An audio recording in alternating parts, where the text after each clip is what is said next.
you for listening and watching the North Carolina Food and Beverage Podcast. I'm your host, Max Trujillo, and with me, I said this before, but I'm laughing. My daughter, Alexandra, came and helped me set up the cameras and the microphones, and she asked me, "Hey, Dad, who are you recording tonight?" And I said, "Oh, you know him."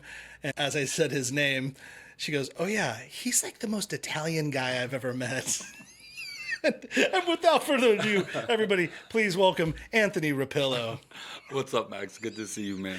Hey, Stallone's got nothing on you, man. So, that is funny. And I take that as a compliment. I mean, you got the look. We got the chain on. You got the tats, the big muscles. The chain is tough. This was a $6 chain from the mall, but yeah, it's not necessarily some big gaudy. We can't tell. It looks like it came from Tiffany. It's funny that you're even here just for the simple fact that I've been kind of resurrecting the studio. You know, For those that are listening, I took a hiatus for a few months after Matt and I kind of split up on the show, and then life was kind of chaotic. It's still chaotic, but it's starting to I'm getting in my groove again. Yeah. But I've been doing shows since January, not as often, not every Thursday like I had done before. I do them when there's a story that makes sense and, when there's a story to be told, not just because I have to fill a slot.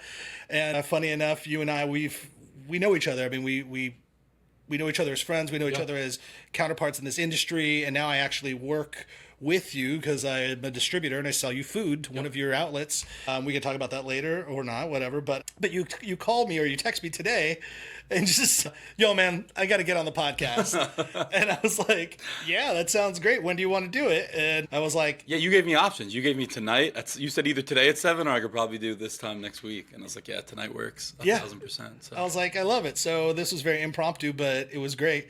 So you're here. One of the things that I noted from Instagram was, I'm assuming that it has something to do with you, the August studio social featuring guest Anthony Rapillo at the HoroStudios. I think you did it better than me. Yeah, I'm not exactly sure how to pronounce it. And this is happening Monday, August 11th from 5 to 8 p.m. Yeah.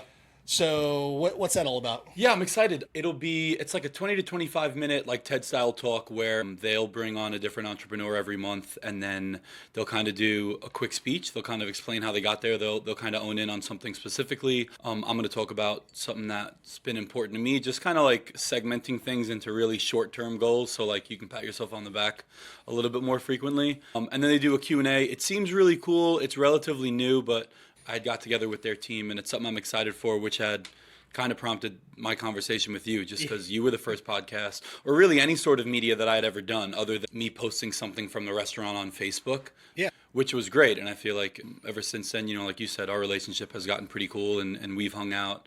I would say even like over the past year, we've definitely gotten even a lot closer. Yeah. As opposed to, it seemed like more like a work, even though we weren't working together, it seemed like more like you're just someone in the industry that I know. Yeah. And now I feel like these past like 12, 18 months, you're just my buddy. You know what I mean? So. Well, what's funny too is, and for those that follow the show or follow my life, part of the chaos that was going on was that I'm going through a split up with my wife, right? Yeah. And it's amicable.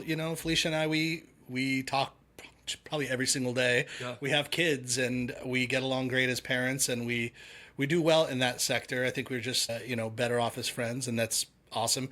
But I find that like in that scenario, anyone that's gone like a big breakup like this, you find that like you start to get new sets of friends, and you start to walk in different paths because, I'm not going to hang out with a lot of my couple friends, and, they kid around. You lose this one in the marriage or in the divorce, you lose that one. And it's not like I totally lost a lot of friends, but it's like there's some parts where you're just not going to go in like family like you would normally when you'd bring your family over, So with that, we've got the world's most eligible bachelor over here in front of me. Right. No, but I'm just saying you're a guy that I've known for years, and it just kind of throughout all this chaos and throughout all this change, I've found myself gravitating to just like shooting you a text and you inviting me to go do a thing. Yep. Some of our mutual friends have hung out. Even my neighbor who I hang out with all the time, she went to church with you one time. Yeah. And she's like, that was a crazy experience. It was like your church was like, it was a big time church. Yeah. Yeah, and we don't, it's Summit Church, which I've been going to for a while, and then like I sit with the prototypical family that like you're saying, hey, I can't really hang out. I've never been married. And as I approach 40, it's now like a running joke. I've never been close to getting married, but I go to church every week and spend a lot of my free time with a family of 7. It's a mom and dad and their 5 kids. So that's who your neighbor sat with. Yeah. So it was a lot. She's probably like, oh, I'm going to sit with a couple like cool people and we'll hang out at church. And meanwhile, it's not that. It's definitely, I feel like I'm like their uncle that they didn't ask for, but they're a big part of my life. And yeah, no, we've been seeing, like I said, we've been seeing each other a lot more. And speaking of your wife, who's awesome, she's the one that told me that you started working as a food distributor, with the food distributor. Yeah, she actually put the word in for me. And then after our first conversation, you're like, yeah, that's so sweet. We're actually going through a separation. I'm like, man, that's so cool that like through this, your wife is, whatever, your partner is the one that's telling me this. Yeah. And yeah, that's been great. You helped us start getting moving, and it's easy to kind of just shoot you a text and you're really responsive. And I feel like our relationship has grown through that too. So. Yeah, man. And during that time, getting like into business, you have really blossomed. For those that don't know, Anthony has V Pizza. He's got the first one out in Kildare Farms in Cary, off Kildare Farm Road. The originals are in Jacksonville, Florida, right? Yeah. Yeah. But then you opened a second location in Briar Creek, of which then you also opened Flask Cocktail Bar, which is essentially all part of the same, but it's a different unit kind of connected, but it's... Yeah, it was like the commercial space that they were trying to lease next door, and as we were kind of envisioning it, the landlord was like, man, it would be really great for a bar, and I'm like, yeah, well, that would be really great, so... Yeah, and you scratched that itch in that area. I mean, to be honest, there needs to be even more cool cocktail bars up in that North Raleigh area, but there was nothing...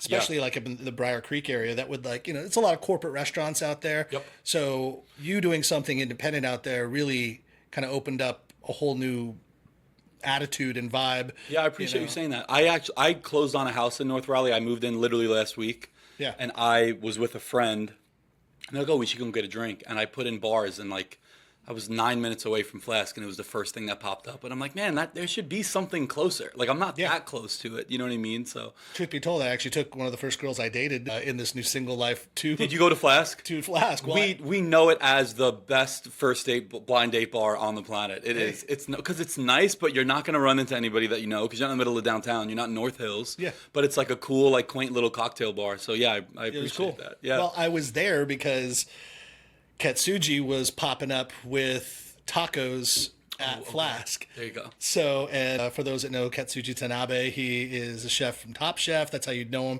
He opened up High Horse when he first moved out here into Raleigh. You two have worked together on a project. You're doing La Taqueria. That's the place that I've been helping out and selling food to. But what did you think of High Horse? As we're just going to go off the cuff, genuinely, what did you think of it? So, because I was, when people know that I know Katsuji, before they say anything about Top Chef, they usually mention High Horse. And I wasn't here. Like I had just moved here, and then I was so like in the weeds with V Pizza. I wasn't exploring downtown. I wasn't like Googling restaurants, so I had never went when it was open. Yeah, it was. Was it the cool? menu was awesome. Yeah. It was the food was delicious. All open fire cooking. He had like a big hearth. Oddly enough, the place that he was opening, that he took over, was once going to be called Hearth. Okay. And it was here in like the what's it called City City Market. Yeah. Yeah, and he would still be open and it would still be thriving, and everyone would know what it was had COVID not happened. Because do you think it's something that should be redone? Yeah, I thought. What I thought was, and at the time I actually was writing for Raleigh Magazine. Gina, is a close mutual friend of ours, the owner of Raleigh Magazine. Course. She gave me the moniker of the food guru. I'm sorry, the restaurant guru. And I realized like that. I actually wrote 60 articles over 5 years. One. Whoa. I did it for 5 years. I couldn't believe that I wrote that much, and I'm not a writer. Awesome. Yeah. But it was always like small little excerpts, and I had this idea that I sent to her. Normally, she would send me ideas, and I would write them. But at the time, there were 3 notable celebrity chefs moving into town, and Katsuji was one. Ford Fry, who opened Superica in Fenton, and then Kenny Gilbert, who ultimately didn't open. I think it was called something like Hunter and Gatherer or something to that level. He was Oprah's chef, and he was going to come out here to Yes, to open. I know who that guy is well from the Oprah chef thing, because the guy that I bought Pizza La Stella from, which we turned into V Pizza, he was leaving to supposedly work with that guy. So I was in the space that he was going to go into. So I know that. Yeah, they definitely didn't open it. Yeah, and he's a huge talent. But anyhow, so all that happened, and I wrote this article that ended up not just being my tiny article. It ended up being the cover story, and it was a much bigger article. And that's the one that Katsuji. Is that the one that had like that Katsuji did not love? He did not love that one. Got you. But Katsuji, I'm talking to you right now. Everyone don't listen. You know I love you. You know he's been on the pod since. Yeah, but we've had our trials and tribulations. Yep. But we've also painted the town red in Chicago together. Yeah, we've gone out. You guys did NRA together a couple of years ago. Yeah, we went to not the rifle. Yeah, restaurant. Sorry, the National Restaurant Association.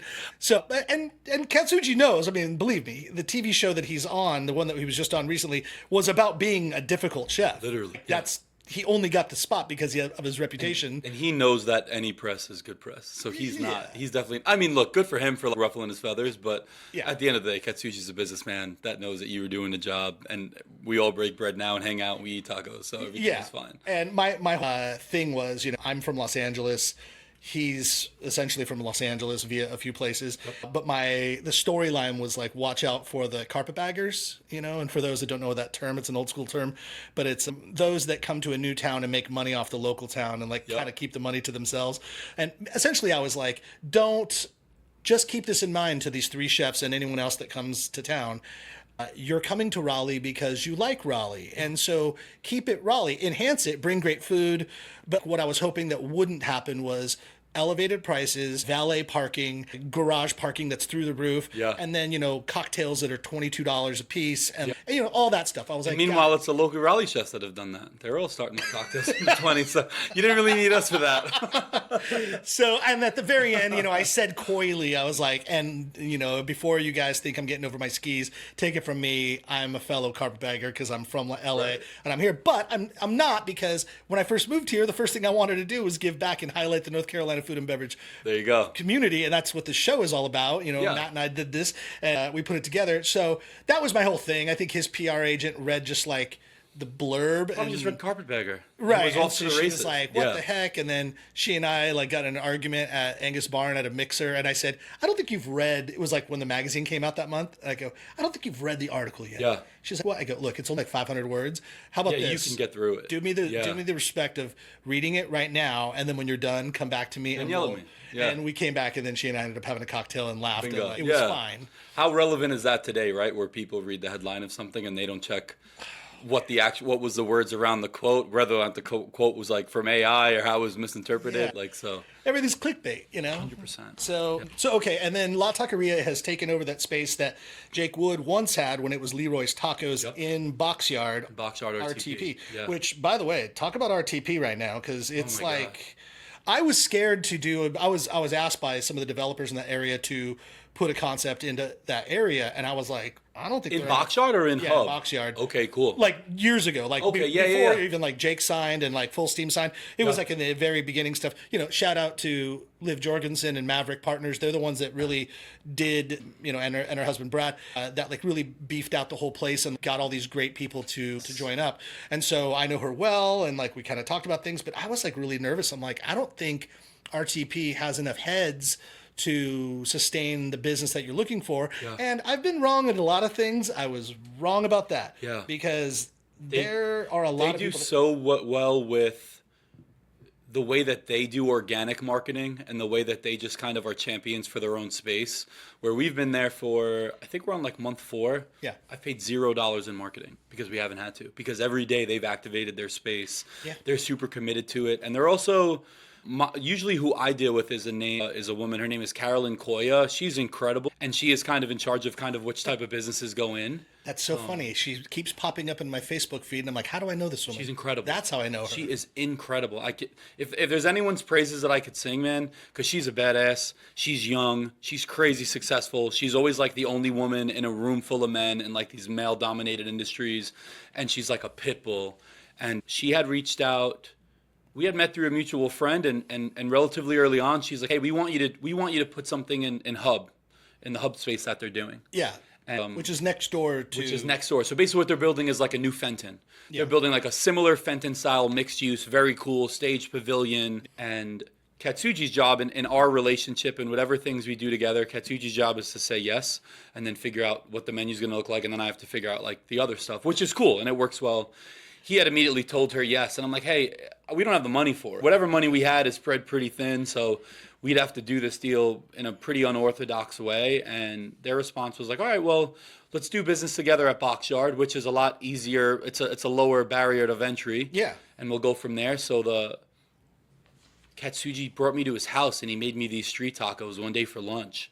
And I had them, and I was like, "Yeah, bro, we gotta find a way to do this," and we did, and yeah, right now we're neighbors with Jake, who I love, who unfortunately I won't be neighbors with him for long because he's growing into this beautiful building in downtown Cary, man, like this gorgeous white brick building, and he's taking his space there. I was actually just there meeting with a buddy who, you know, Wayne Holt, who has Graffiti Bar next door. Yeah, I interviewed Wayne at Graffiti Bar. Oh, get out of here! Adam, we did a version of a weird parallel to the podcast because they were the 919 guys. Yeah, I did their stuff too. So I love Wayne. I was this is literally 2 weeks ago. I was at Graffiti Bar. We were talking about some stuff. He's looking to like kind of reinvigorate his space, and he had saw what we were doing with the consulting stuff. Yeah. So he was picking my brain. I was having good conversation with him, and then I poked my head in next door because Jake is now doing construction. Yeah. And just to see what that space looks like, he's going to do gangbusters numbers, man, because he's a good dude. He's obsessed with the work. All he cares about is barbecue and his kids and his wife, which is a cool little priority list. Yeah. They'll be leaving us at Boxyard. I think I have an idea of who the 10 is going to be coming in. Just another buddy of mine that's going to come in and take advantage of it because we've been singing their praises as someone that was kind of like, this kind of feels like a food truck. Like whatever, you know what I mean? I'm using this as like a means to an end to hopefully get into this other space down the road. And what it's turned into is awesome. I mean, it's super fun. It's always packed. Landlords are cool. So we're happy that we're in there. La Taqueria, just in its own right, started off with essentially 3 or 4 menu options. It was he's doing 4 tacos. Yeah. Brisket, chicken, sweet potato, and pork. Yep. And that's it. And like it was just totally bare bone.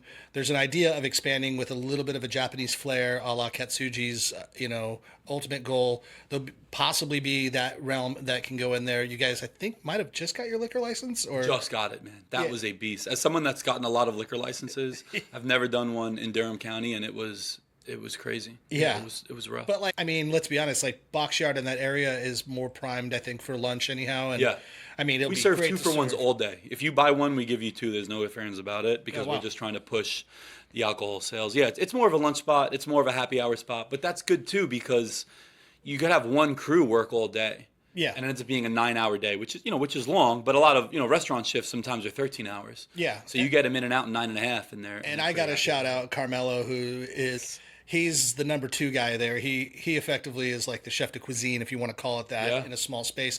But you would know him because he was also Anthony Guerra's lifeblood at Oakwood Pizza Box for so many years. And that guy, I love Anthony. He made Anthony great because that guy put his shit down. And I'll tell you how I got him, man. So he's the type of guy that, like, if he's awake and he's not working, he thinks he's being lazy. So he was working for Anthony at Pizza Box. Yeah. At least 50 hours a week grinding. And he came to me and was like, man, I need more hours. And Anthony doesn't have them. I'm like, yeah, bro, because Anthony wants to keep you alive. And he's look, I need to do it. I know I can do it. So he started prepping for me, just working mornings, I think 4 days a week. He'd pull like a 4-hour shift. And almost immediately I'm like, man, this guy is a manager and waiting man. Like he's an operator, bro. Like he cares about everything. He never bothers me about silly stuff. Comes to me about good things. So long story short, he was just looking to grow, and obviously Anthony's doing a lot of cool stuff. But look, Anthony has a lot of employees that he really loves and he trusts, and he has mouths he has to feed. So wherever Carmelo was, I was like, hey man, it's not going to be pizza, but I have this opportunity for you. I think you would be great at it. And I've started offering years ago. We started offering like just key holder employees a little bit of equity to kind of keep them motivated and keep them enthralled. And I feel like keep that on the payroll. Yeah, and that's grown. I mean, other restaurateurs have seen that, and we've been champions of that, and we feel like they've been doing it. So we offered it to Carmelo, and we said, hey, look, come to this taco place. I already know how you work. Katsuji's going to make this menu pretty foolproof. So give us 6 months, man, and we'll give you the keys, and you can start running this thing as your own. And he's done that, and he's been great. So, as the guy that sells you food, I will say he is not asleep by the wheel. That motherfucker is calling me out on any shit that I do wrong, like in the best possible way. In the best possible way. Yeah, he's like, a bro. yo, man, this cilantro's bad. Send it back. Give me some new stuff. These limes, what the F, And it's that, and I'm like, okay, but that's something that, like, if you're a chef or if you're a GM or an owner, you want to know that your team 100%. cares about those things. And like, because how many others, like, and I'm talking to the listeners right now, how many of you guys that run a place know that if you're not the one looking at the quality that's being inspected, your staff doesn't care. Literally. And I have a bartender for me. I won't even say where he works, and the odds of him listening to this are slim to none, but if he is. I was there last week, and I was at the bar with my buddy a friend who had came out of town to visit my restaurant. We're breaking bread, we're shooting the shit, and he orders something. We ordered like a 1-in-1 and it had a lime wedge on it. And this kid passed him a lime and said, "Be careful, that thing's so dried out, you're probably not going to get any juice out of it." And I'm like, Bro, so cut another lime, man. What are we doing? Yeah, so Carmelo's, you seem like, it seems, you would think that everybody's going to be a Carmelo, but there's not. They're few and far between, and we're really happy that he's on our team. And yeah, he kills it. He kills it over there. So yeah, that was a good little get. So, okay, so we talked a little bit about like the way you got here, because you're from Jersey? No, you're from New York. Queens. You are from Queens, that's right. City. Yeah, okay. Yeah. Sorry. Definitely not Jersey. Sorry, that's a huge faux pas for anyone that is from up there. But because I just thought it was, that you were like, what's it Jersey called? Shore. Well, what's the acronym? GTL. GTL. Yeah, I am big GTL. Gym, Tan, Laundry. Yeah. Those are the three staples of my life. Yeah. Yeah, I mean, as Alexander said, you're the most Italian guy. No, you're the most Jersey Shore guy. But what's funny is none of those guys from Jersey Shore, they did the show because that's where people from New York vacation. None of the Jersey Shore guys are from Jersey. Right. You know what I mean? So you go there to vacation, right? Yeah, I mean, I couldn't because I just wasn't successful enough to afford it. But yeah, no, yeah. You were striving to be Jersey Shore. One day, I'm still doing it. I'm still going to plan a summer there. I mean, the guys are still doing it. They're in their 50s, so I'm still in my 30s. So I still got some time. You got some time. But okay, but you come down here from Queens, and you open up V Pizza. Then you open up the second one. You also have a truck, which is cool. Yeah, cool. That's the one you brought to Bubbles and Brisket when you helped us with the first Bubbles and Brisket at the original V Pizza in Cary, and then it rained like a motherfucker that day, and it was ridiculous. That was great. But then this most recent one that we just did, the number 5, you were also. I was just competing, man. I was trying to get tickets. I was trying to be a winner. That's what I was trying to do. What was your pizza that you did for Bubbles and Brisket? We slow cooked a brisket. It was we waited for the oven to be turned off at the end of the night. So we cooked that thing for 21 hours in an oven with no, in our dome oven, with no live fire in there. Let it cook. We marinated it with our own homemade marinade, and then we finished it with a little bit of Sweet Lily's barbecue sauce, which is something that we like. And then we put it on a pizza with a homemade mac and cheese in a cheddar provolone sauce. We did fresh herbs on there, shredded mozzarella, extra virgin olive oil. So it was like, we thought that it was a really cool spin on barbecue, and everyone that ate it loved it. It was delicious. But look, it is who won? Smokehouse? Smokewood? Midwood. Yeah, Midwood. Sorry, Midwood Smokehouses. Yeah, it was great. But I just feel like, look, if we were in the meat of it, I just feel like that competition would have won. Yeah, for those that don't understand what he's getting at is because he had a truck, right? And he's got a wood fire burning oven, like a traditional Italian, Napoli's oven. He couldn't. On the back of that thing. Yeah, well, he couldn't physically. He's not allowed to drive the truck onto the grounds of Smoky Hollow where the event was being held. So we had to just have him at the end, right where people walked in. Yeah. So I was like, even when people were getting in, I was like, hey, everyone, just while you're waiting to get tickets, you can go over here and get started and get something from V, because he's a part of this whole thing. He's not just some weird guy on the corner. Yeah, I'm not just hanging out trying to... eat my pizza. But by the way, you gave me the longest description of what your pizza was. It was like... That's why I just made it shorter. Yeah, 85 words. And guess what I put on there? Mac and cheese pizza with brisket. Which is fine. Yeah. Yeah. But I think that's why your daughter had said the thing, because as I was halfway through, when I knew there was no shot we were going to win it, I started leaning into I'm the black sheep of this event, and I'm just screaming at people. So your daughter was at the tent that's pretty close to the pizza truck. Yeah. And I'm at the top of my lungs, like flexing, yelling at people for not giving me their tickets. Yeah, so. I'm like giving a speech or something, and I hear him yelling out, "Hey, it's no fair! Come over here!" We did an event. We never have a best of. But it was so bad that you had to text me afterwards and make sure that I was okay. Yeah, you were like, "Hey, bro, I hope that we're okay." And I'm like, "Yeah, man, what the fuck?" Yeah, you were just in character. Yeah, literally. You were deep. I was a caricature of myself. Yeah. It was hilarious, though. I was like, "Oh, I hope he wasn't really offended." No, literally not at all. But props to Midwood Smokehouse, and they killed it. Everybody killed it. It was nice honor to give to David Millett, who had lost his life, and he once worked there, so it was kind of nice that the first winner of the event went back to the place where he had once worked, and it was the David Millett Award. So it all kind of and then it just works because now we're guaranteed back for year 2. And then we'll play into that for months leading. We got screwed. Chip on the shoulder. Yeah, 1,000%. Yeah. It's like me and Lamar every year going into an NFL season. Oh, man. Mark Andrews drops the 2-point conversion, and I could do it every season. Me and Max. So Max is a Raiders fan, which I just think is funny. And every once in a blue, the Raiders will do something competent, and he'll post on it on his Facebook as if they just won back-to-back Super Bowls. Dude, we're one of the only teams that can handle the Kansas City Chiefs. Perfect. Yeah, and that's great. Mahomes. Yeah. When you're 4-11 and they've but our record against the Chiefs over the last 4 years, I mean, division opponent. No one fact checked me, but I think we're like at least 50-50 with them in the last 4 years, which no other team is that with them. No. So I'm probably wrong with my statistics. But you're close. I mean, look, I know a bunch of. I mean, we're always rooting for you guys when you're playing them, right? Because we're fighting them for home field or seating or whatever it is. But hey, but this year, Pete Carroll, Geno Smith. I love Pete Carroll, man. We got a whole new thing. It's going to be such a vibe over there. I think that'll probably be the best division in football.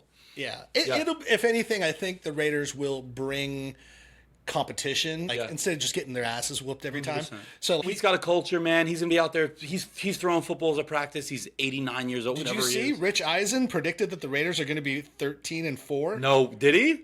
I mean, Geno's big time, and Pete's big time, and he could build a program. And you got a last place schedule. Yeah. So. Yeah, I'm used to that one. Yeah. Unfortunately, yeah. But okay, so let's keep talking about your business because my God, my friend, every time I talk to you, you've got another thing. Let me preface. There's so many things going on in your business. I don't know what I'm allowed to talk about in public on this podcast. Yeah, that's funny. So that is smart. Because you have a lot that's going on. So what is? I know there's like at least 2 more things that you've got going on. Yeah. So we're. There's one you don't even know about. Yeah, I know. So there's 5 that we have permits and we're doing construction on. You have 5. Yeah, we got 5 that we're building right now. Yeah, that we're inactive. Holy. Which is cool, man, because we did the V's, and I had initially had an investor from the NFL. This awesome dude. His name is Chris Luzar. He was speaking of NFL, he was a tight end for the Jaguars, and then he did a couple practice squad stints. He never really played. It was back before they were catching passes. Yeah. But he did a couple practice squad stints. The Patriots and the Giants. He told me he went up to Tom Brady first day of training camp, and Tom Brady came up to him and he said, "Hey man, nice to meet you. I'm Tom." And Chris looked at him and he said, "I know who the fuck you are." 2 days later, he was cut. But according to him, that's a true story. So he was our initial investor. Oh, wow. And obviously with COVID, I didn't have any money back then. I mean, I don't have any money now, but I definitely didn't have any money back then. He was rightfully so. He was very timid about trying to continue to grow. Mm-hmm. And when we had started, I'd made a lot of promises to staff members. Hey man, stick with it. I'm gonna build a bunch of restaurants one day, and I'm gonna have a cool portfolio of a bunch of different stuff. So we got to the point where we could buy him out. But that kind of took basically 2022 and 2023 was me lying to banks to allow me to buy out the initial investor. Yeah. And then so that took me about 2 years to do. And then when we did, it was like, all right, let's go balls to the walls. We now have, this cool partnership with Katsuji where he could help me with a menu if I need it. And we had a really great staff. We probably had 12 manager-ready employees working in 2 restaurants, which you don't need. So we started growing, and we did some stuff, and now I feel like everything is kind of coalescing because there were a couple restaurants that I was supposed to open 2 last year. That speakeasy the initial speakeasy, the first one, was supposed to open in 2024, and it was supposed to open the same year as Flower and Barrel, and it didn't, and that thing will still not open anytime soon. And then these opportunities kind of jump in your lap, like the taco shop happened over a lunch, and this thing, I almost said the name, this thing that we're doing in Hub at RTP happened over a dinner at Flower and Barrel. People came to Flower and Barrel. They liked it. Yeah. They thought the food was good. And, the city is growing. So as the city grows, the city wants to work with the right type of operators. And I feel like, that's, because we're not super chef driven. Even the stuff that I do partner with Katsuji, they're not chef driven things because Katsuji doesn't want to be in a restaurant 60 hours a week, and he shouldn't. He's worked hard enough where he's not. So he's more menu development, and then he wants to put that menu in the hands of a chef de cuisine, right? So somebody young and hungry. The Carmelos that we spoke of earlier. Exactly.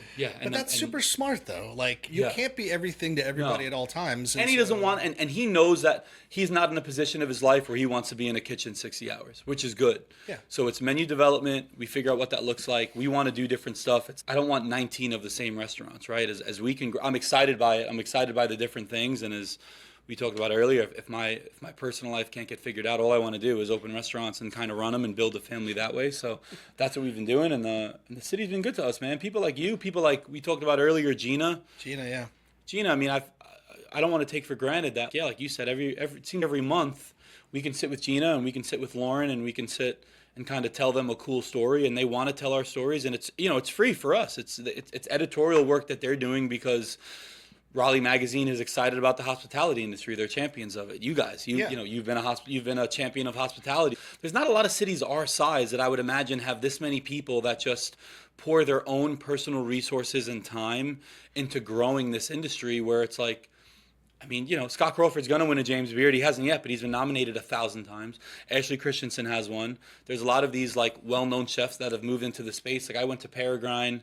That space is incredible. Yeah. Obviously, what Chef Manny has from Top Chef that he does. The Collective that's out in Durham opening spots. So I think for a city as small as ours, the type of talent that we have, and I'm not it. I have nothing to do with that stuff. Right? I open the door and I well, bust you have tables. something to do with it because you're creating, and this is the point that I was going to make is you were talking about not having money or whatever, but what you've really inspired not just me, but like a lot of people, where you're not afraid. A lot of people will use that I don't have any money as the reason why you can't do the thing that you want to do. Yeah. And I've witnessed it, and I don't want to show your cards too much because they're your own to play, but you've gotten creative with how you do things, and you're not afraid to ask for help. You're not afraid to ask for outside resource. And it's just as simple as being super motivated and having a dream that is infectious and leads to other people wanting to jump in. Yeah, I appreciate you saying that. Yeah, no, dude, sure. I mean, like, John Sealbinder is one of my is genuinely like my best friend that lives in Raleigh. Oh, and great guy. He'll give me shit because we'll have these deep conversations at 2 a.m. Like, usually if he can't sleep and I'm just whatever, and we'll end up being on the phone for a while. And when we get into the weeds about stuff, he's heard me say it enough that he thinks, and now he'll be like, oh yeah, like I hear you do your shtick, and you tell people that you're just like that you're an idiot and you don't. And I'm like, I think my superpower is when you open these things and you have a, whatever monogram of success you could have. I open restaurants, like whatever, that could still get to your head.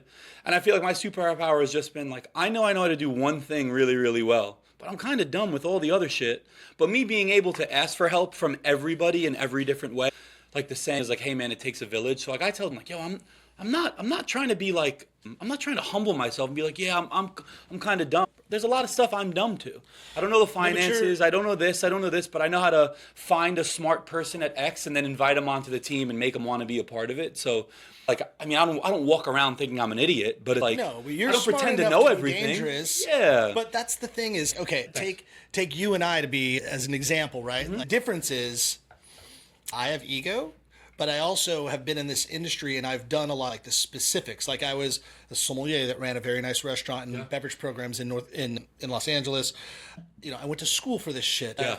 I then ran as a general manager. I was whatever. I've done. I have a nice. You opened resume. Y-Hill. Yeah, I opened Y-Hill with the team, and I love Y-Hill. but like I was like, but I was boots on the ground. I was in the weeds. I was doing everything. Yeah. But I also tried to do too much rather than let other people do things, and that can hurt you so much. Yeah. Where you do less, but that's why you're able to do more. Yeah. And so I think that's true. You're doing less on every project. The role when Carrie was opened and like those day one employees, like it's Ryan, Matt, it's Beth, it's Billy. These guys that knew me back then. Yo, you're a maniac and you're mean and you curse all day and you have to do everything yourself and yada yada. And because that's what I thought, especially with COVID. Yeah. And then we weren't growing. We weren't doing it because I couldn't act like I was a business owner. I was like the busboy and I was like the dishwasher. Yeah. So then as I started trusting in the people around me, like Ryan and Matt and Beth, and it's like those people run the businesses. Yeah. And then it allows me to do, hey, we've got to fundraise and we've got to find, I've got to find like the best food distributor and I've got to work those type of deals. And it's like, I can't do that if I also think that I'm the best pizza maker in Cary. And look, I think that if I'm making a pizza, it's going to taste better than other people making pizza. Yeah. But that can't be my end game because I have 3 V pizzas. So how am I going to physically on a Saturday night make 3 pizzas at 3 different pizza shops? Yeah. So you enable your, and obviously that sounds so easy. Yeah, you enable your team and blah, blah, blah. You work on the business and not in it. It took me probably 3-4 years to actually to just be like, bro, it's not you. You're not that important. You're not that special. You're not that important. But you've got a bunch of people that are. So let them do that. And if my gift of gab and like listening to myself speak has gotten us ahead in certain aspects, like, yo, lean into that. Yeah. And then that's led to, hey, we could open up a bunch of stuff. I don't know when that bandwidth is. Lift that up just a bit so it's not on your arm much, just in case. I don't know where that bandwidth kind of like is pulled too tight. Sometimes I get scared that we might be there now. Yeah. I don't think so, because you want to know why? Because I still wake up and I still love doing it. And there's never ever animosity about the job that I do. And I feel, circling back to relationships, I'm like, oh, being single and whatever and all that stuff. And it's like, I feel like I'm a hard person to date because like I'm always in an annoying good mood about dumb stuff. Where it's like, even if I run angry, like Anthony gets angry quick, but it's like my baseline is I love my job from when I start my job to when I finish it, which is such a blessing because I know so many people that have, I don't have a lot of money, that have millions of dollars more than me, but they don't do a job that they actively love. My favorite thing to do is to be in a restaurant and talk to a guest and be like, yo, bro, how's that? Yo, is that good? That's when I was talking to Alexander, my daughter, about you coming on the show. I was like, she's like, oh yeah, he's a cool guy. And, she doesn't know that many people in the industry because she was so young when I like really got onto the scene here. And then I've kind of laid low for a while. She's like, no, I know Anthony because I've seen him in so many different ways. And I go, the thing with Anthony, I have to say, I think he's the most positive person I know in town. I appreciate you. Maybe just of all people I've ever known. Like, you have this crazy air about you that, like, I know I haven't worked directly for you. I work with you around. I'm a vendor of yours or whatever, but I haven't seen you get angry. And to be honest, you've seen me like stressed. Yeah. And like for reasons though. Right. Because, like for example, you leading up to what Bubbles and Brisket was, especially for year 5 and all that stuff that happened behind the scenes. I'll tell you, and you know this because we spoke about it off camera and whatever, I was more angry for you than you were. Because when we spoke about it on the phone, without even getting the crazy details, there was something that happened that I took offense to. Yeah. And when I kind of wanted to like rile you up, you were like... talking about the copycat version of the pod, of the event. That's what we're talking about. And for me, it was, again, honestly, who the fuck am I? It's not my business. And just because now I can align myself because me and you were close for different reasons. Yeah. I didn't want to leave it alone. And then when I reached out to you about it, you were so fucking cool and so mature, and you were like, hey man, it is what it is. It is what it is, man. I'm excited about mine, and this is mine, and this is my date, and this is what we're going to do. And that's, you learn from your peers. And it's like, hey, how would I react in that moment? I don't know. I would probably react worse than Max did. So, but I appreciate you saying the whole thing about the positivity, because that's something that, like, and I don't, and I'm not going to do this at all. I'm not going to do this. So if you're listening to this podcast and you're about to turn it off, bro, it is what it is. That is 100% because of God.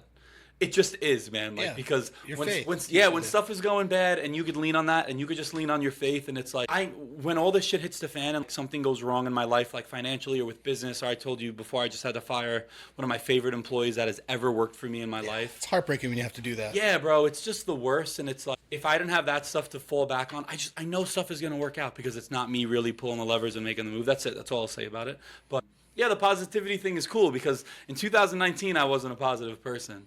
Yeah. Even though, like, my dream, I grew up when I was little, my dream was to own a restaurant. My first job was at a restaurant. It was family owned and operated by an Italian guy named Joe DeCandia. I started working there under the table. I'll never forget, February 13th, the year that I was 13 years old.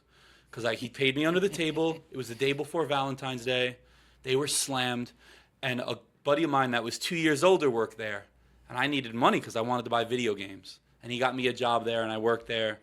And I was infatuated with this guy on day 0 because he was every Italian mafia movie. I didn't really know Italian mafia, but this guy was close. He wore the suit, and he had the talk, and he had the walk, and he did everything, and he was so cool.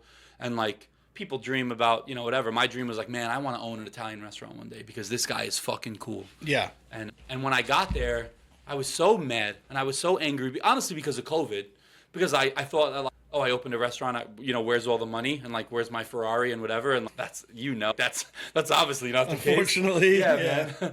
You know what I mean? But going out of COVID, I think it was a lot of it was, whether it be faith or whether it just be, hey man, we got over this pandemic where like, I believe in, I believe that COVID was a real thing and that there was real reasons to close down restaurants and whatever. So my point is like, that positivity was learned. Who I feel bad for is the people that have been with me in 2019 and 2020. Yeah. And they're like, bro, you are a maniac. And those people that have stuck around, I love when they say, yo man, you're so different. Bro, you're such a different human being than I know old Anthony would have done X, Y, and Z. And it's like, man, I'm so happy that I'm not that miserable fucking person anymore, because I'm sure that guy was people were probably scared to say anything to me.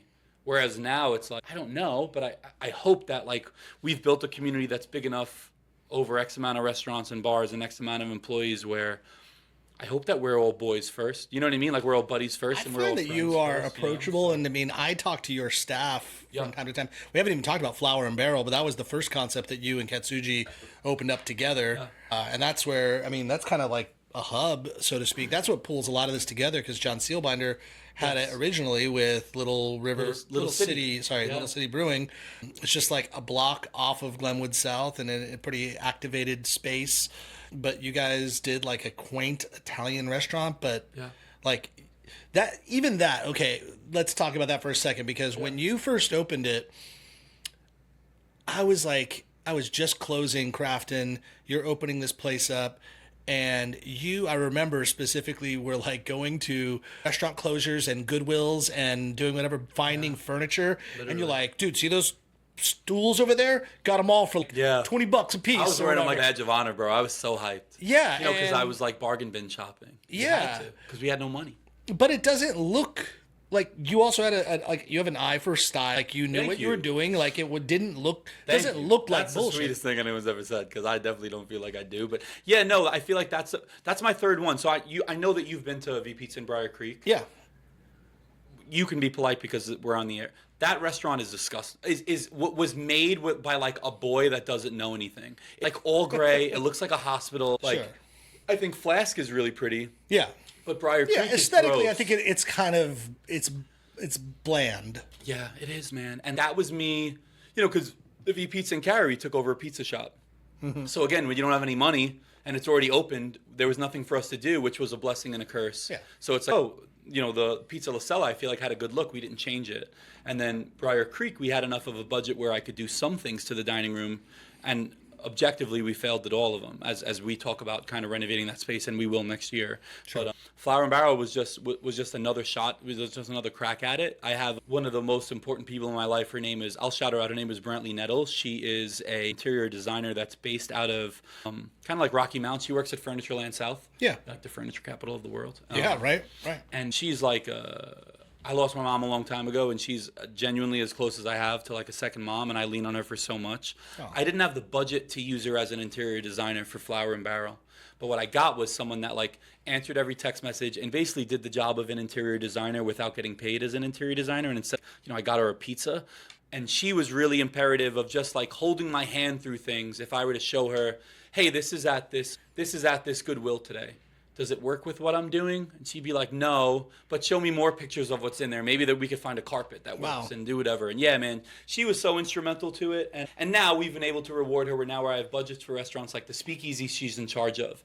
Yeah. And we actually I flew her we went to Scottsdale, Arizona to do some research and development on speakeasies, because, Scottsdale has an incredible bar scene and they do some really pretty stuff. Is that right? Yeah. Do you know that? I didn't know that, but I had heard that from friends. Yeah, I didn't know that. We went to like big cities. Like I did New York. Obviously, I'm from New York. So I did New York, and I looked in LA, and I looked in Chicago. And then a couple of my friends were like, you need to go to Scottsdale. And they gave me a laundry list of places to go that I won't share because I stole a lot of their little pieces into the thing that we're doing. And so I was excited enough about it that I was like, hey, Brantley, you should come with me. And we went and Nice. we spent the day there. We did the whole trip, like 25 hours back and forth with the flight time. And yeah, so it's nice now. Someone that really stuck her neck out for me and did a lot of stuff on the cuff. Now she'll be interior designing that project and the one that we have coming soon in Durham. Yeah. Which is cool. So yeah, I mean, like you said, it's a lot of just relationships and kind of growing in those. But speaking of, I do want to talk about Craften really quick because For those that don't know, that's my business that I had that I opened up in 2022. Yeah, I guess 2022, and then closed it in 2023, or 2021 and closed it in 2023. Yeah. It was so cool watching that thing come together with you and with Kip, and more so you, because when that thing opened, it had filled such a need. The reason why I do not go to food halls is exactly the reason that you were going to bring Craften together. Was I don't want to have to leave my girl, or Right. God forbid if I had kids, not God forbid, God, I wish one day I had kids, but like, Sure. if I had that, I'm not leaving my family because I really want a cheeseburger and they really wanted, sushi from the other thing. Mm-hmm. And the way that you were able to bring that together, we talked about High Horse earlier, and I asked you, hey, look, do you think that High Horse failed? There's no ifs, ands, or buts about High Horse was a failure because it didn't make it a year, and there are reasons why it failed, but it still failed. Sure. And I asked you, hey, should it come back? And Craften is something that I think of when I think of something like Boxyard. Mm-hmm. Boxyard is a food hall. It's outdoors, but it's a food hall. I think about it all the time. It's basically Craften, Right. In a. It's not as centralized. different. It's not as centralized. Like I had a centralized Correct. bar. Yeah. Transfer Co. has like a centralized bar, but they're very independent to each other. The difference is, where's Transfer Co? It's in downtown where there's a lot of heads, Right. and that it can So sustain. so my point of all this is when I think of Craften, and the reason why I was so, one, I rooted for you because you're my buddy, Yeah. and more so, especially back then, Megan and Eat and Play was what I mean. It's still, she's now like as big as a president, and like she Yeah. has a bunch of kids and whatever. And kudos but, to like, her little babies that Oh she just yeah, had. the twins. And Yeah. I actually, she walked into the taco shop out of the blue a couple weeks ago, and she just came in to say hi. She was shooting content for another shipping container. I forget the name of them. They're great. Yeah. But my point is, she came in and I didn't recognize her because I just hadn't seen her in real life in probably a year and a half. Yeah. And she knows me. She knows Katsuchi. I mean, she knows me well. And she comes in and she goes to say hi, and she's like, is everything okay? And I'm like, oh my God, it's you. I didn't even know. It's been so long. I didn't know it was you.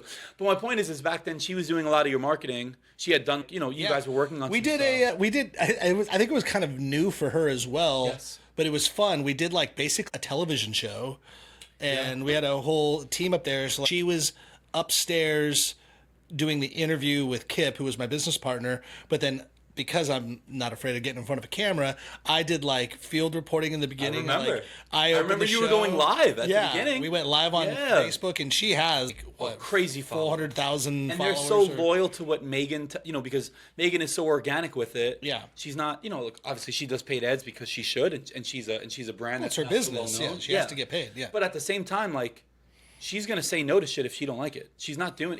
For a while she didn't drink alcohol.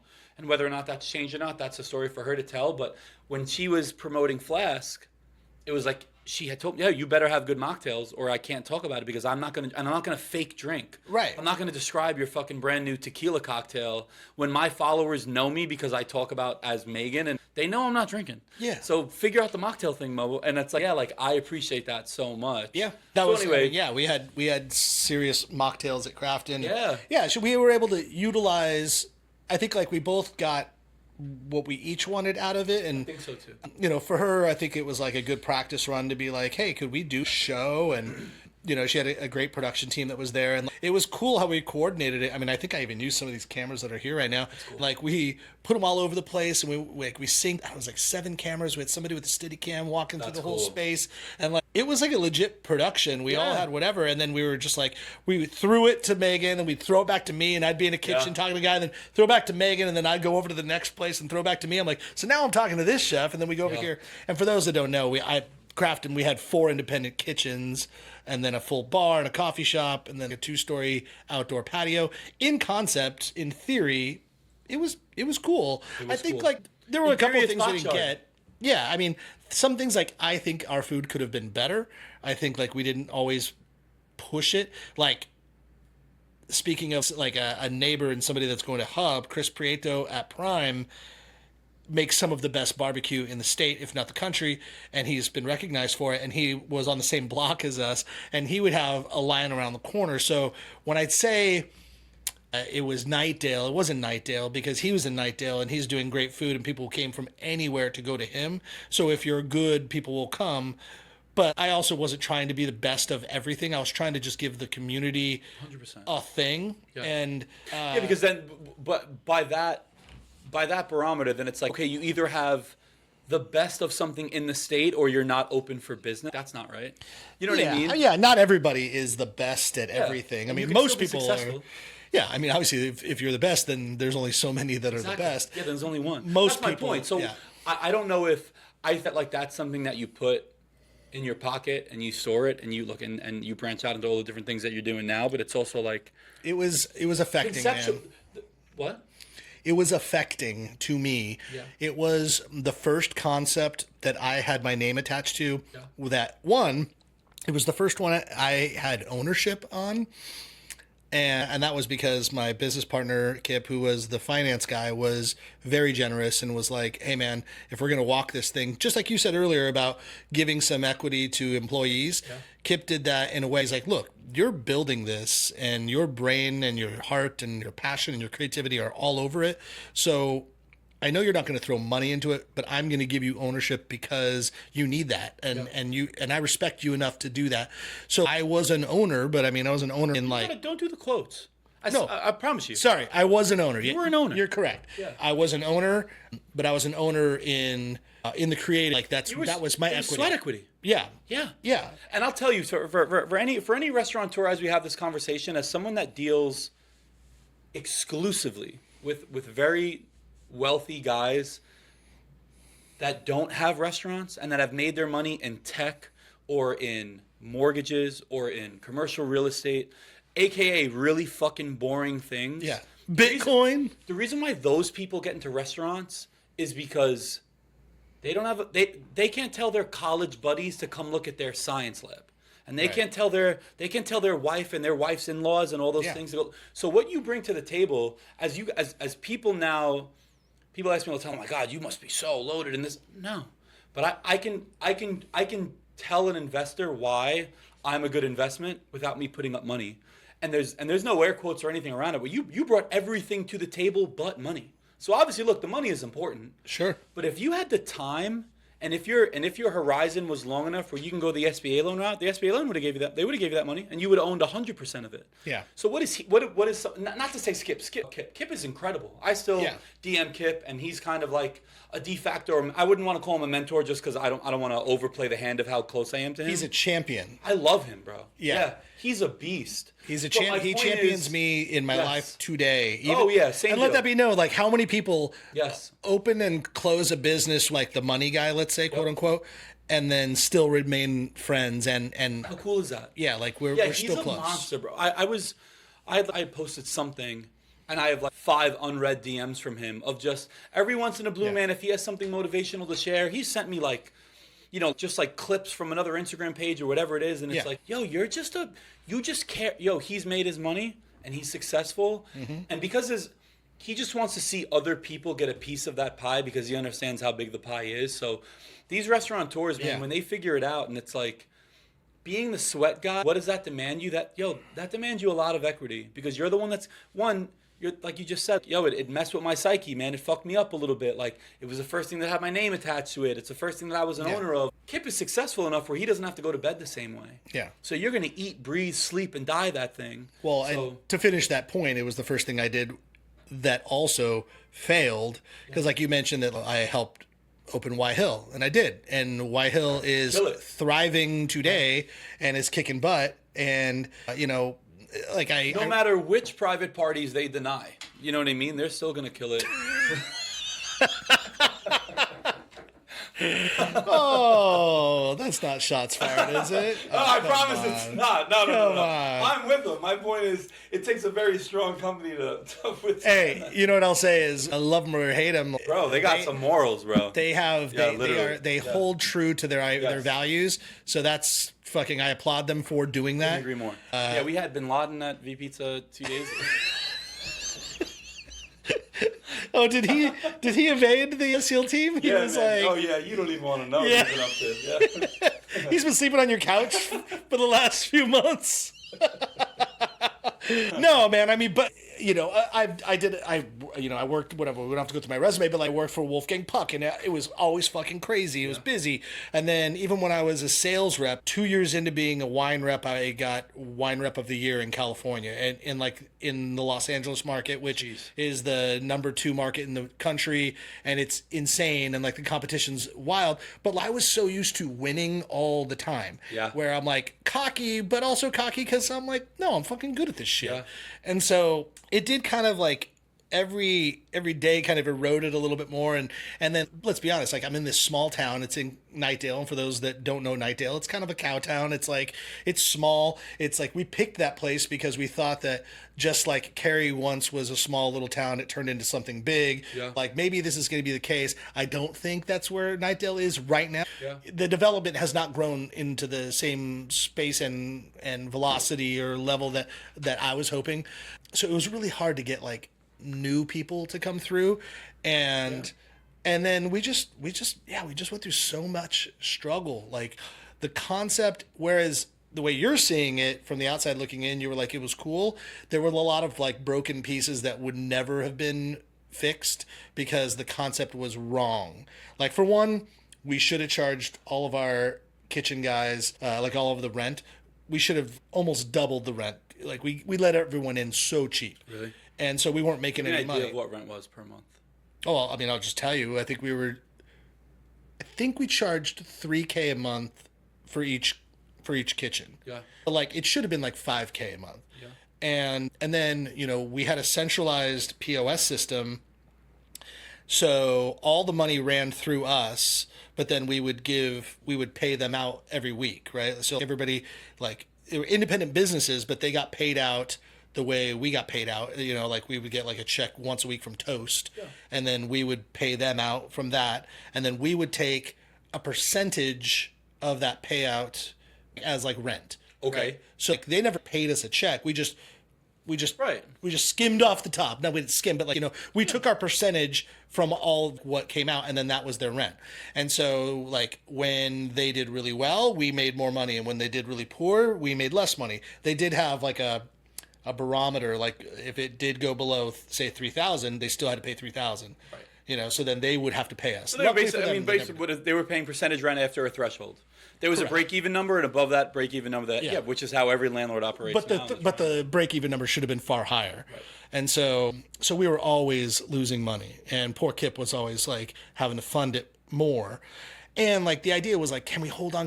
And there were like towards the end, as we talked about this, it was like, should we get outside investment? Because I think the concept is great, and we were already planning to build the second and third location. I remember that.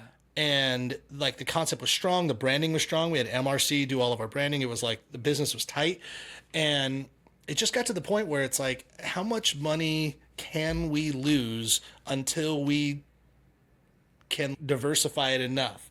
Like where we open the second and third. I think that the second one was going to be in Wake Forest. The third was going to be other way around. The second one was going to be in Clayton. The third one was going to be in Wake Forest. This was all written about in paper, so it wasn't like I'm talking out of hand. But I mean, we talked about me being a part of the second one. Yeah. And it was going to be you and Nick Dampf doing Clayton. Bananas. Can you imagine That would have been the two of bananas. you guys? Yeah. It was I a time. love Nick Dampf. Yeah, bro. There was going to be, and there were some other guys that were a part of that thing that were like stars. See, and that's what I wonder, bro. If that's, you want to know why is Backyard successful?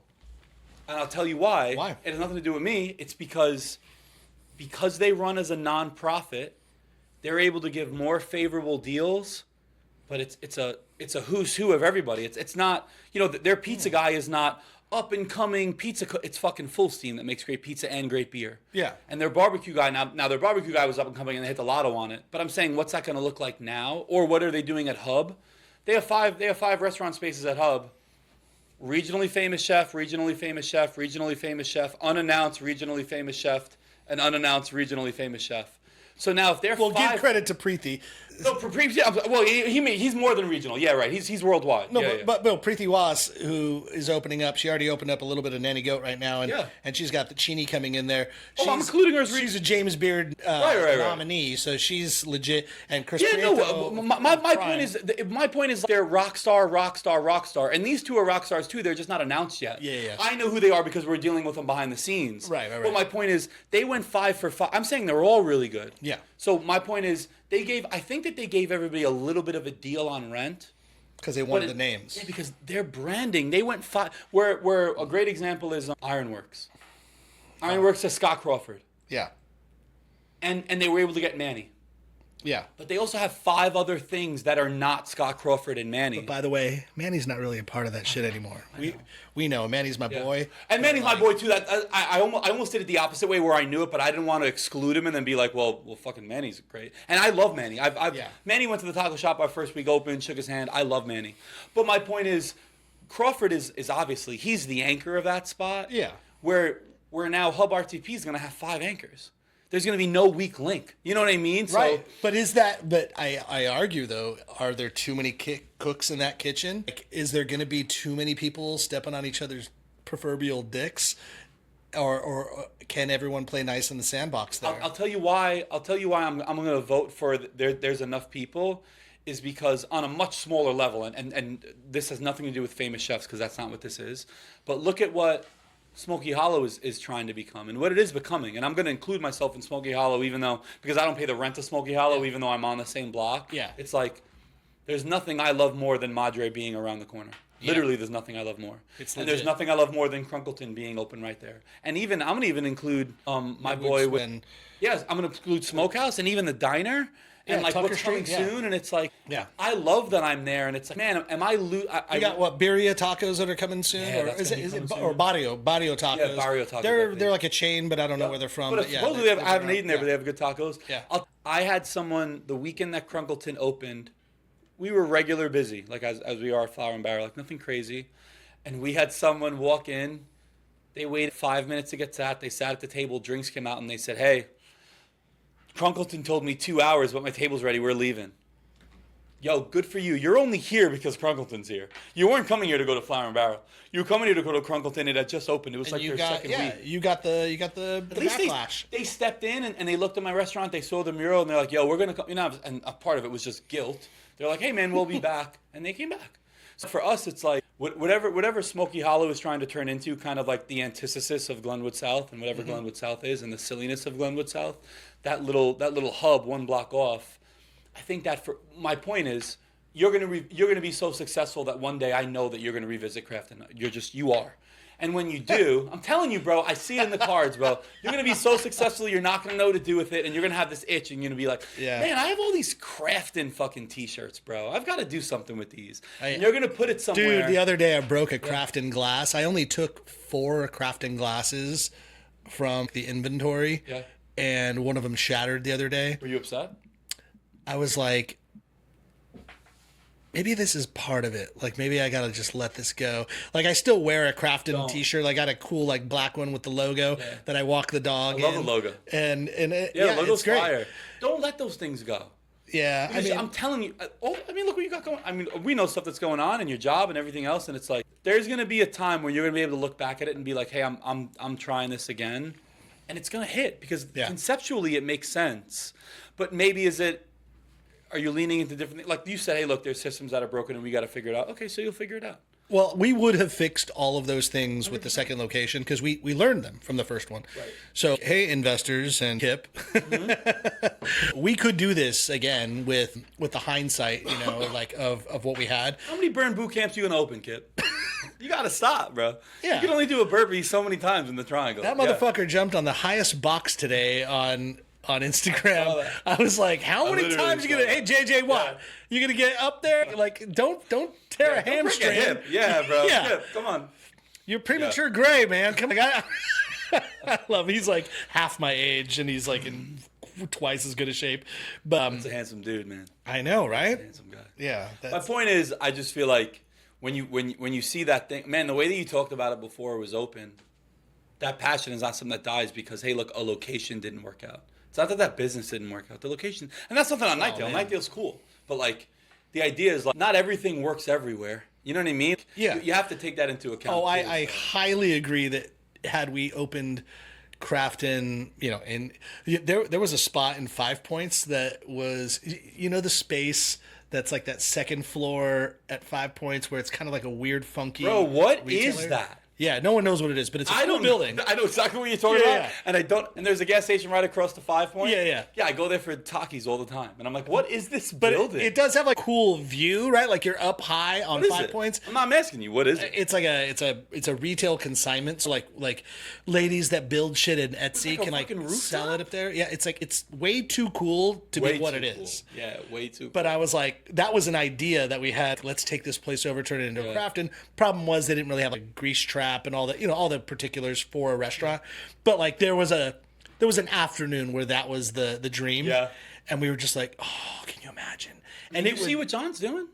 He's going to do it at the top of Glenwood South. Yeah. And I can't wait for him to get that going because we're talking about John Sealbinder. Yeah. And they're like, okay, with that, like John was sitting, he sat right here and I sat right here, and we always fuck things around in this room. Yeah. And we talked about his business. Now, John is an interesting character because John is a guy that has, and he knows this, and I'll say it to his face, and we said it on the podcast, so I don't feel like I'm talking out of school. He has succeeded and he has failed. And he has opened and he has closed a few places. Yep. And he is now at this like junction of he's opened a few places and he's retooling a couple more. And I kind of feel like John's getting his groove back. Fucking couldn't agree more, bro. Right? If I could buy stock in a person right now, I would buy stock in John Sealbinder. I literally would. Because I talk to him every day. Oh, not every day. That's fake. Yeah. I talk to him every week on the phone, and we text multiple different days of the week. If I could buy stock in a human, I'd buy stock in John Seal. Well, bro. That's the clickbait right there. I'm telling you. He is... So quick story. So 2021, I'm getting ready to open Flask. It's in the middle of nowhere. I have V. I'm just trying to learn from people. And I'm used to DMing pretty women and trying to get them to date me. I'll DM a random stranger. If I'm not, and this is real, so this might happen. Ladies, if you haven't already switched over to our YouTube station, come on, Anthony, give a little flex for the camera. Listen. Let's see those big guns. No, come on, I'm keeping it as transparent as I can. All right. The way that I used to DM women, hey, how are you? Oh my God, I can't believe we share one follower and it's fucking, Yahoo, whatever it is. I did that in 2021 as I was Tom from Facebook or from MySpace. Yeah. We're all friends with Tom. It's like the president. Yeah. And I'm like, man, we know the same people. But wait, this is how you slid into John Sealbinder's DMs? I was sliding in everybody's DMs. In 2021, I probably reached out to like 5 or 6 of like heavy hitters. Obviously, I'm not going to say the 5 that didn't respond. John's better looking than half the girls you were DMing. Literally, bro. Yeah. And John had responded. And my first conversation with John, he was driving to Charlotte because his beautiful partner at the time was still living in Charlotte. So he said, hey, bro, I've actually got 2 hours because I'm driving from Raleigh to Charlotte if you want to jump on a call. And we jumped on a call and we talked the entire time. And we've been friends since. And as I've gotten closer to John and see some of the stuff that he's had to work through. Obviously, I have a unique position with him now because Little City was his, and now I have Flower and Barrel. And this summer we did Electric Flamingo, which is like a very fun, silly pop-up bar that we built in the old Virgil's Tacos. Yes, and I'm glad you brought that up. We'll talk about that in a moment. I see all the stuff that he's doing, and like without getting too far into it, man, I feel like he had a hard 18 months where he was the same way that I had to like work out of basically like buying out an investor. Basically the stuff that's like not running and operating restaurants. Mm-hmm. John had a lot of that type of stuff, whether it be with landlords or just like business deals, like just fancy business shit that he had to work through. And I feel like that was probably his last 18 to 24 months. And now that he's on the outside of that and just knowing the type of shit that he has in the pipeline, it's like, yeah, bro, John... the next couple of years are going to be his, man. They're going to be. Is it fair for me to say that you essentially are like the new generation's John Sealbinder, right? Like he's I fucking wish. well, but he's a little older than you. He's my age, right? Yeah, I think he's older. exactly 10 years older than me. Right. Yeah. And John opened up quite a few places. He was a little bit more bar centric, I would say. Yeah. But he opened up quite a few places. He had multiple places all around here in Raleigh.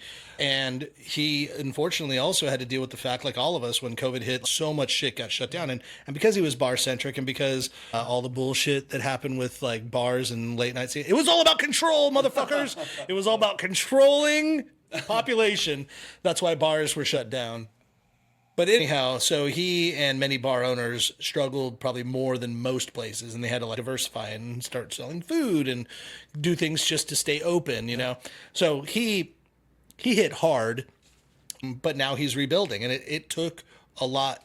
It's not easy to rebuild yourself. So is there a part of you that like looks at like John Sealbinder's story arc of the last 5 years is a cautionary tale for a young Anthony Rapillo? Oh, that's smart. That's actually really good. No, because I think having him in real life, right, instead of having to read about him or something. IRL? Yeah. To my daughter. Yeah. IRL.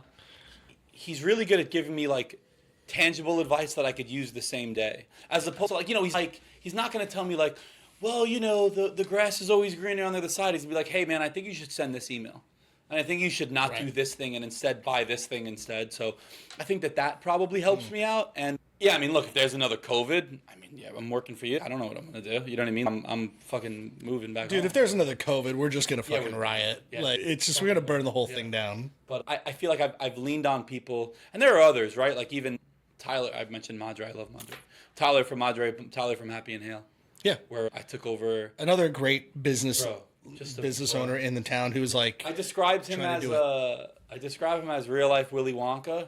The first time I met Tyler, he was bouncing around a bar in like a trench coat and like he's really cool, like perfect hair, and he was just like bouncing and he was talking to these two females and 5-10 minutes, they're beautiful and Tyler's beautiful, and 5-10 minutes into the conversation he's not gonna remember this, but this is real. He pulls me into the conversation. We're at Nomad.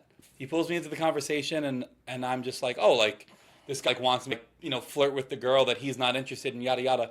And I listen, and he's quizzing them. He's asking them the capitals of different countries. And as they're not doing good, he looks at me and he's like, man, these kids don't know shit these days. And Reykjavik. Like, bro, who are you? Like, bro, you are a monster. And he invited me out to the players retreat the next day. It was a Saturday, and we were talking about the Bills and the Ravens. And he's like, man, and not to say he's a Bills fan, but he was like, hey, I'm going to be at the players retreat tomorrow. The game starts at 1. I'll be there at around 12 o'clock. I'll be in this corner booth with me and all my friends. You should come and hang out. Nice. And I felt too weird to come and hang out with him, but I did go to the players retreat with a friend, and we sat at the bar, and I watched him, and he was in the corner. And ever since then, I'm like, man, what a cool dude. Super charismatic, attractive, 6'9", just hanging out with the prettiest girls in the bar. And like, he didn't know who I was from anything. Yeah. He's like, hey, man, come talk with us. Come, you're sitting there by yourself. I was like drinking like whatever I was drinking, an NA beer, whatever it was. Yeah. Our mutual friend, my neighbor who went to, going back to the church time that we hung out with, she met him once and who the hell is that? Bro, just such a character, man. And I go, yeah. She's like, introduce me, bro. Yeah. And I was like, okay, slow down, calm down. And then, he's very like introspective and he talks like very big picture and what does the universe mean and a lot of stuff. And like, whenever I'm able to kind of, he's busy and he's always moving really quick.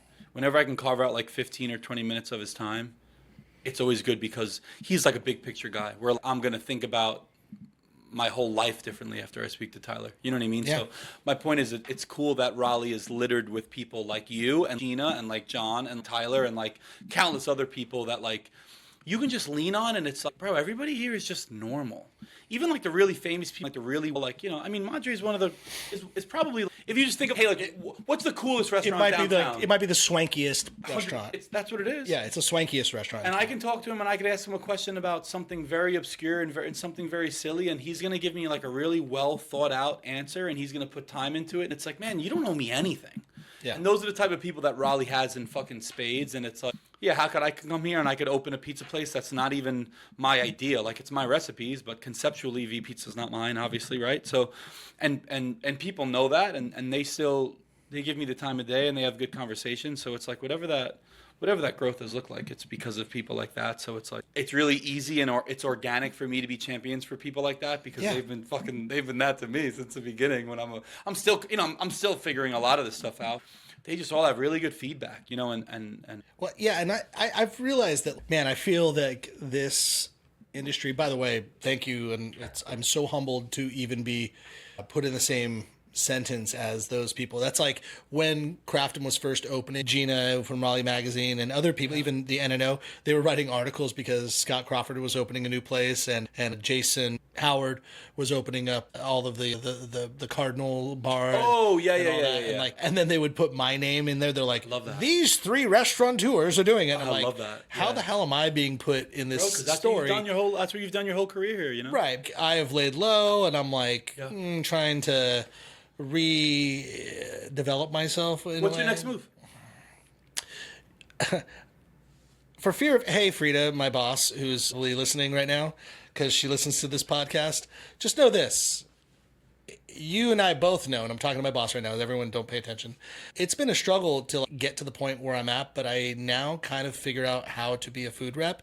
It has not been easy for me to figure out how to do this job. It's been a struggle, and I only recently kind of am starting to find my groove, but like we did this like extracurricular stuff at our last general sales meeting where we had to like do a video, and we had to like, in essence, like make a commercial for one of the products that we sell.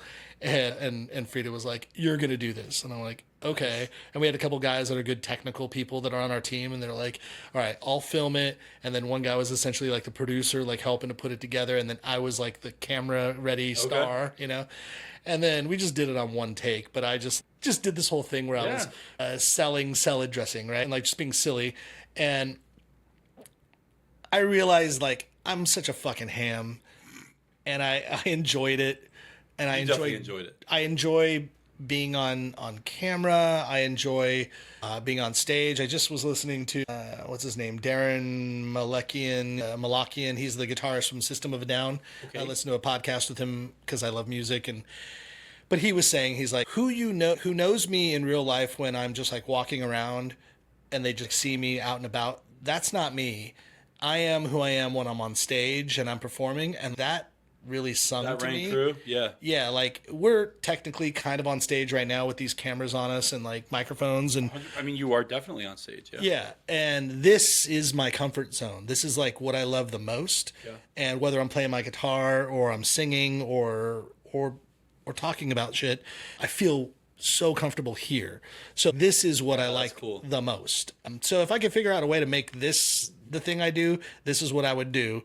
But I will say that I enjoy now, like I was struggling to find the joy in the job that I currently do, but I'm figuring out the joy now. Like I realize that I could be essential to the growth of a business and how I can be a champion for them and really help them out, and also kind of be an asshole to them a little.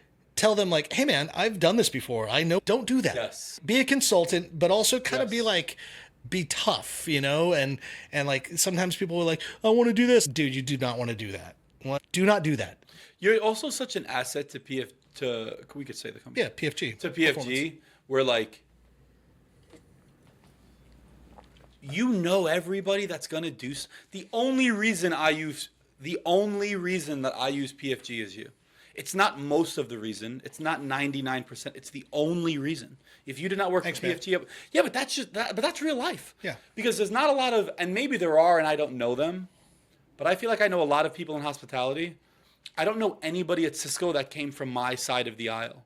So because you did, and because you have this podcast, and because your reach is what your reach is, and how Gina's not going to compromise her integrity if she's not going to put that in the fucking story and put you in the same paragraph as Scott Crawford if it didn't fit.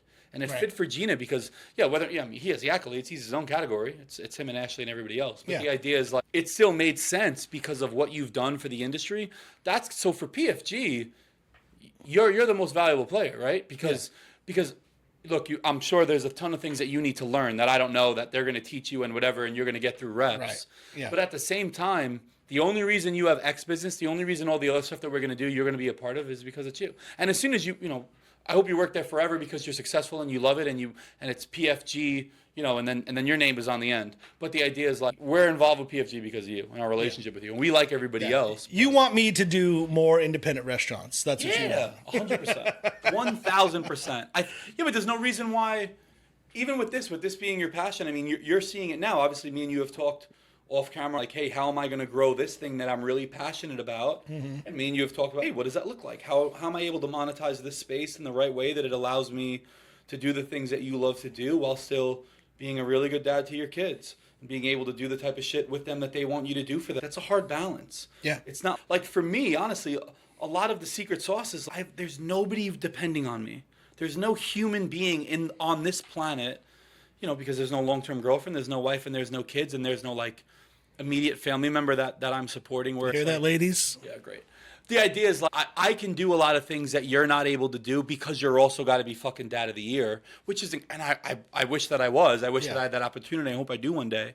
But there's a lot of things that you have to work around where it's, I need to scratch this creative itch and I want to be behind the microphone and I still have this entrepreneurial spirit that I need to make sure that I'm maintaining.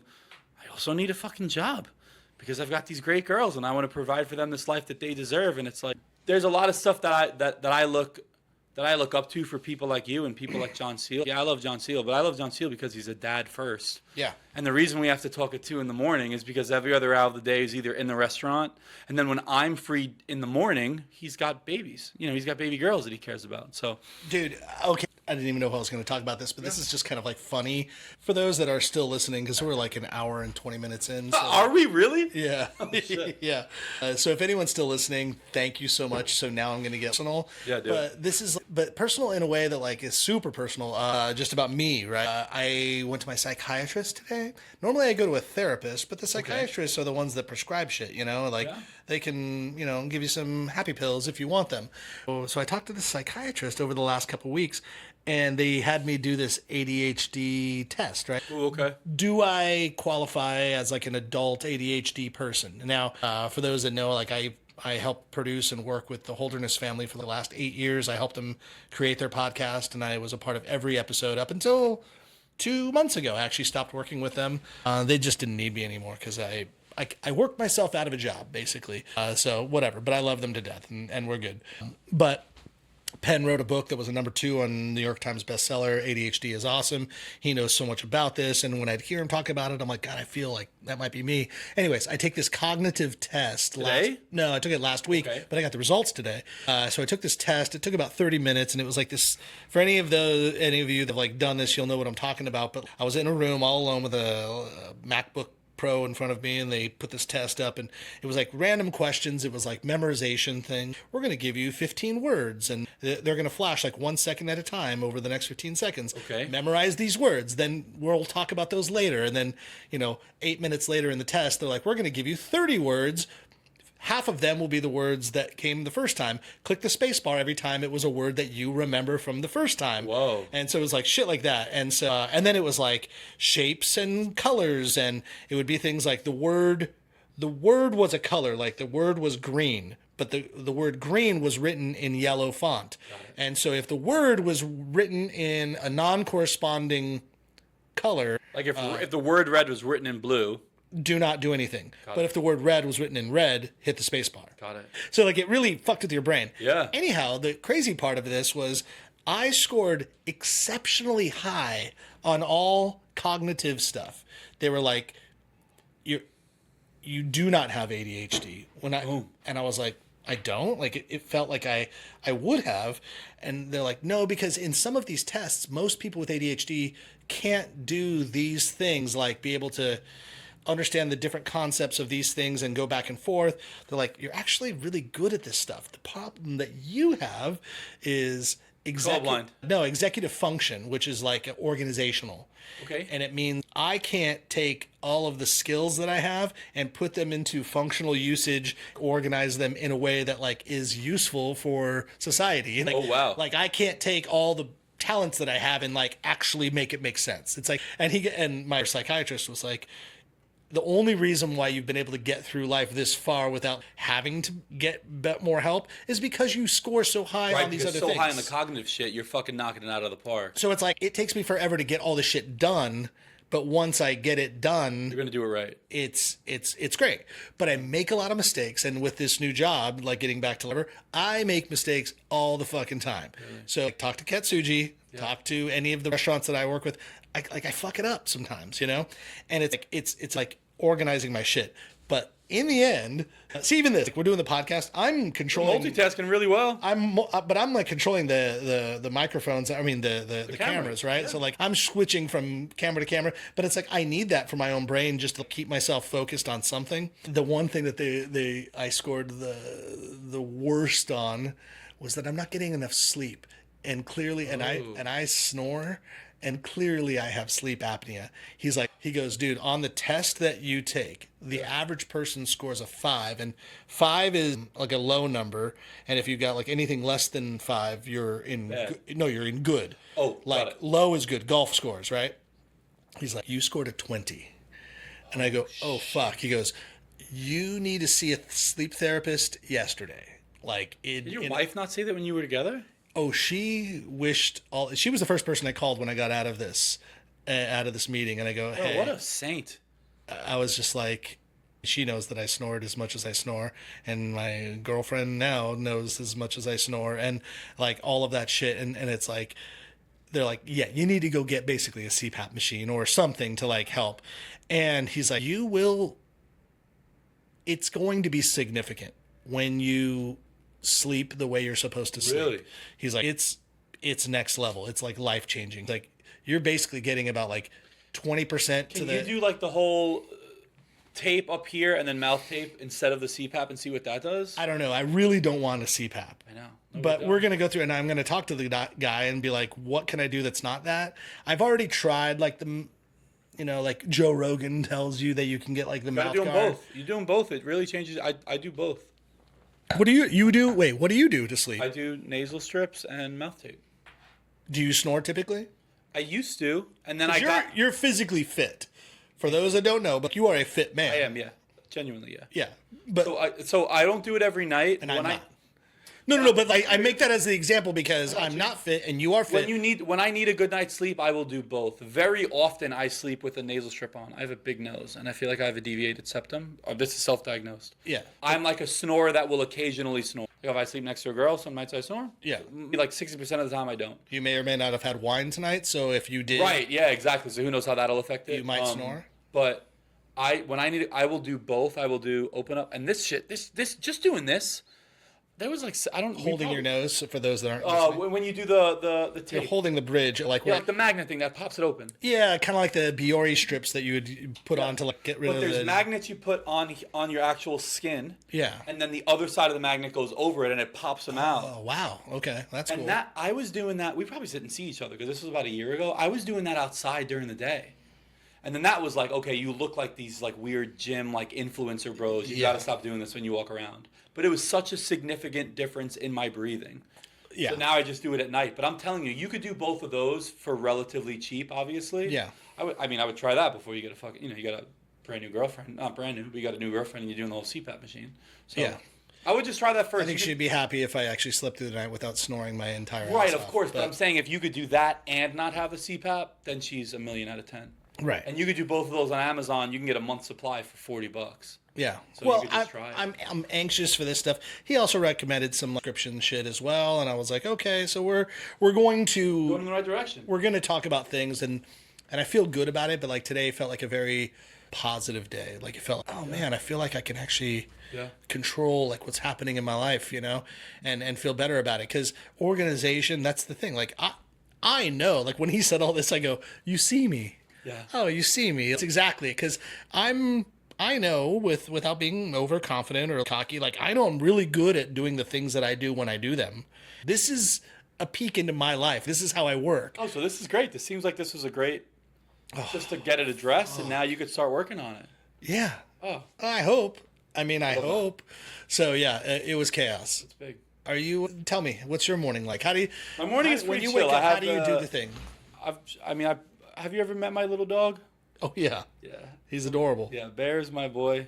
I just moved, like I said, so I'm getting the old house ready to get rented, and I'm getting the new house moved into and stuff. So this house is cool. It's in North Raleigh. It has a fenced-in yard. So I got that ready with Bear. He wakes me up at like 6, which is honestly cool because then I try to take him for a long walk just because by 8 it's 900 degrees outside. So at least at 6 I could take him on a nice walk. Yeah. So I'll do that. Then I'll start my day. It's pretty basic, man. It's like a couple like vitamins and some supplements and, you know, green juice and whatever the fuck. And then right now, because we're in like a season of life where it's a lot of building, 9 to 2, it's some sort of meeting. I'm either with an architect or a contractor or like doing the fun stuff that like we were speaking of Pietro, who I think is cool. You know, he's doing 4K videos of him like at a boardroom, like looking at a sign for his restaurant. And it's, I'm doing all that without the 4K cameras. Yeah, we're just doing stuff like that during the day, and then it's like I go to the gym, I go hang out with the dog, and then how much time do you spend at the gym? It's quick, man. It's like 40 minutes start to finish. Oh, that's not much. It's like a really efficient. Yeah, because you want to know why? Because I can't. I've made myself believe that I need my phone on me, even though I shouldn't have my phone on me. And then if I have my phone on me, I'm playing on Instagram. And so it's like if I'm in the gym for an hour and 30 minutes, or if I tell myself I only have 40 minutes, my phone's in my pocket. I'm really focused on my workout. But if I turn it into an hour and a half, I've only really worked out for 40 minutes, but I've just like checked in on like my friend's Facebook. You know what I mean? You're saying while you're at the gym and you're working out, you're on your phone? I would be if it was a longer workout. When you're like, yo, 40 minutes is really quick. It's like if I only give myself 40 minutes, then I know I can't fuck off on my phone. Oh. Whereas if I gave myself an hour and a half window, then I would fuck off on my phone. Oh, okay. Yeah. Got it. So that's why they're quick, but they're quick workouts. And then I usually go to Chipotle, which I'm at least 25 days out of the month. Shout out Chipotle. Yeah, every time I see you, you're eating Chipotle. I have a Chipotle in my car that I was going to bring upstairs, and I'm like, that's rude. I don't have anything for Max. I'm not going to bring it up. It's in my passenger seat. I'm going to eat it. God knows what. As someone in restaurants, it's not 41 degrees, so it's going to be rough. By the way, all that health code bullshit is bullshit. Yeah, it'll be totally fine to eat. I mean, it is what it is. I've been doing it for a long time. And then I just post up at a restaurant, and I'll work at one of the restaurants for a few hours, and then make it home at like 8, and that's my day. Except for Sunday, where I try not to go to work. And you go see Dunlow play from time to time. Yo, shout out Dunlow, man. Shout out Alex Dunlow. Right? Dunlow plays Thursday nights at Flower and Barrel. It's ladies' nights. This is a true story. Thursday nights at Flower and Barrel is the most fun and the most women-friendly restaurant in Raleigh on Thursday nights. It's $7 Aperol spritzes and espresso martinis. It's half off all salads. And Dunlow is the best musician in Raleigh that's doing his type of music. So it's acoustic guitar. It's like Noah Kahn, John Mayer. Yeah, he's really good. He's incredible. He's he really also good. Plays Wednesdays. Every Wednesday, his 2 weekly gigs every week, like the sun goes up and down, is Wednesdays at Clockwork. Shout out Suel, shout out Kelly, and Thursdays at Flower and Barrel. And then he'll do these one-off shows, but he's a great follow. He's a good dude. And yeah, man, that's my week. That's week by week. We're going to actually get out of here. It's 17 hours in, and we're going to go listen to a couple songs. Yeah, I want to go down there. Yeah, I would love to. I want to see some. All right. Everybody, you stayed with us for an hour and 38 minutes. Holy cow. No, he's about to stop playing. Yeah, we got to go. So thank you so much. Oh, just to put it back on there, for those that need to know, hold on, I just had it here and it went away. Darn it. Anthony, you are going to be playing, or you're going to be doing a live thing. Oh, shit. It just went away because... Fine, bro, you're good. Hey, we're hanging out. I'm glad to be with Max. It's been a long time. Whatever. At the top of the show, we said you're going to do like a TED Talk thing at the lounge, the Hogue Lounge or something. Yeah. So anyways, check it out. Yeah. See what he's got going on. But man, go to Flower and Barrel, go to La Taqueria, go to V Pizza, go to Flask. Go to all these new places you're about to open. You're going to have a great freaking time. Dude, thanks for kicking my ass and getting me to go, getting the studio back up in shape. Yeah, man. I'm excited. So, check it out. We will talk soon. Love you all. Anthony, talk soon. Thank you for listening to the North Carolina Food and Beverage Podcast. By rating us online, you're helping others to discover our show. Follow us on all platforms at NCFB Pod.